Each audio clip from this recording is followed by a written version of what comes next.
Ustaz, silakan duduk. Dengan Barisya Magia ya? Iya Bu, terima kasih ya sudah menyempatkan waktu untuk bertemu hari ini. Iya Bu, supaya kita ngobrolnya enak di sini, sebelumnya perkenalkan saya Alda sebagai konselor. Mbak bisa punya saya aja ya. Kalau Mbak Rizky biasa dipanggil begitu. Iya, baik Mbak Rizky, saya ingin memastikan kamu merasa nyaman di sini. Apakah kamu ada hal yang ingin kamu ceritakan atau rasakan akhir ini? Sebenarnya saya akhir-akhir ini semakin sering merasa insecure dan overthinking. Kadang saya merasa tidak cukup baik dibanding orang lain, dan pikiran saya jadi kemana-mana, bahkan untuk hal kecil. Saya mengapresiasi kejujuranmu. Tidak mudah untuk terbuka dengan perasaan ini. Bisa kamu ceritakan lebih detail kapan biasanya perasaan ini muncul? Biasanya saat saya melihat media sosial atau aku tampil di depan orang banyak, saya jadi membandingkan diri dengan orang lain. Rasanya semua orang lebih baik, lebih pintar, lebih menarik dari saya. Setelah itu, saya jadi kepikiran terus, takut salah, takut gak diterima sama mereka. Saya paham, tekanan dari media sosial itu memang bisa membuat kita membandingkan diri sendiri dengan orang lain. Apalagi kalau sering melihat highlight dari orang lain, kita jadi lupa terkoneksi diri sendiri. Menurutmu, apa yang paling sering kamu pikirkan saat menghadapi ini?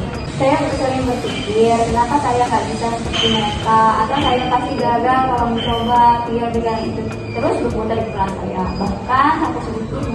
Pikiran seperti itu memang bisa melelahkan dan mengganggu secara psikologis, bahkan fisik. Apakah kamu pernah membicarakan hal ini dengan orang lain atau mencoba cara tertentu untuk mengatasinya? Belum pernah Bu, saya takut dianggap lemah atau terlalu sensitif. Biasanya saya hanya diam, tapi makin lama makin berat rasanya. Saya sangat menghargai keberanianmu untuk bercerita di sini. Semua yang kamu sampaikan akan saya jaga kerahasiaannya. Tidak ada yang salah atau lemah dalam perasaan ini. Setiap orang punya masa-masa berat, dan mencari bantuan adalah tanda kekuatan, bukan kelemahan. Terima kasih Bu, saya jadi sedikit lega bisa bicara di sini. Bagus sekali, mengenali dan menerima perasaan adalah langkah awal yang kecil. Kalau boleh tahu, apa saja potensi atau kelemahan yang kamu miliki?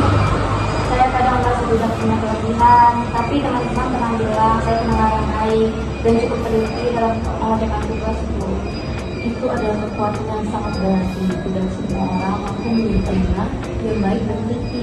Dengan mengenali kelebihan ini, kita bukan boleh membangun percaya diri. Menurutmu, bagaimana cara agar kamu bisa lebih menghargai diri? Mungkin saya harus mencoba lebih fokus pada hal-hal yang saya bisa, bukan membandingkan diri dengan orang lain, tapi dengan kadang sulit Bu, apalagi kalau sudah melihat media sosial. Wajar sekali, media sosial memang sering menampilkan standar yang tidak realistis.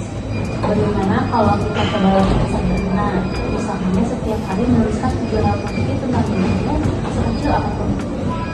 Saya akan coba mungkin dengan itu saya bisa mengenai diri sendiri. Bagus, itu adalah langkah awal yang baik. Selain itu, jika kamu mulai overthinking, coba tarik nafas dalam-dalam dan fokus pada apa yang bisa kamu kontrol. Ingat, tidak semua hal harus sempurna. Setiap orang punya kelebihan dan kekurangan, dan itu sangat manusiawi. Saya akan coba Bu, kadang saya juga merasa malu kalau bergerak salah.